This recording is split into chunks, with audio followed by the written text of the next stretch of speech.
আসসালামু আলাইকুম। আজকে শহীদ উসমান হাদির লিখে যাওয়া এক কবিতা আপনাদেরকে পড়ে শোনাবো। হে সীমান্তের শকুন, এখনই চিড়ে খাও আমাকে। হে আটলান্টিকের ঈগল, শিগগির কুবলে খাও আমাকে।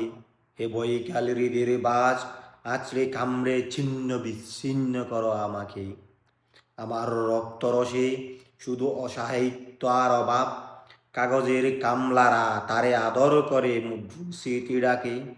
ঋণের চাপে নীল হয়ে যাচ্ছে আমার অনুচক্রিকা, সংসারে চালাতে অন্তরে হয় ইন্টারনাল ব্লাডিং।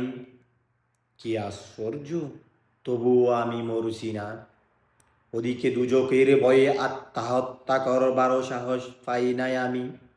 খোদাকে বললাম আমি মরতে চাই, তিনি বললেন বেঁচে আছো কে বলল?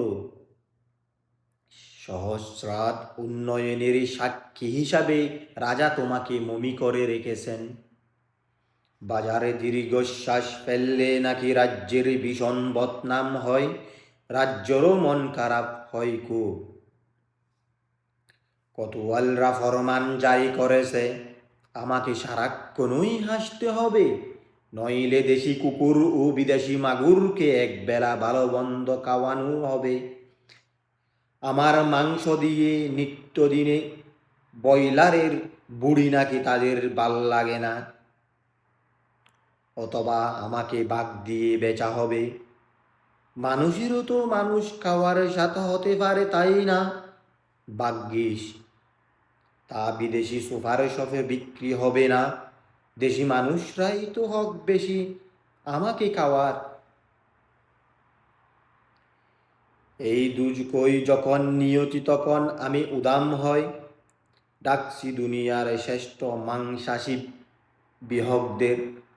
হেই গল চিল ও ভয়ঙ্কের বাজেরা, হে শ্রমজাদ্যবাদী সাহসী শকুনিরা, তোমরা F-35 মতো, MiG-29 মতো দল বেঁধে হামলে পড়ো আমার বুকে। আমার রান টান চক্ষু কলিজা আজ তোমার, চক্ষু কলিজা সব তোমাদের গনিমতে মাল দেশি।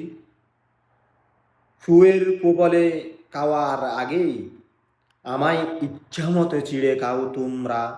দোহাই শুধু মস্তিষ্কটা খেয়েও না আমার, তাহলে শীঘ্রই দাস হয়ে যাবে তোমরাও।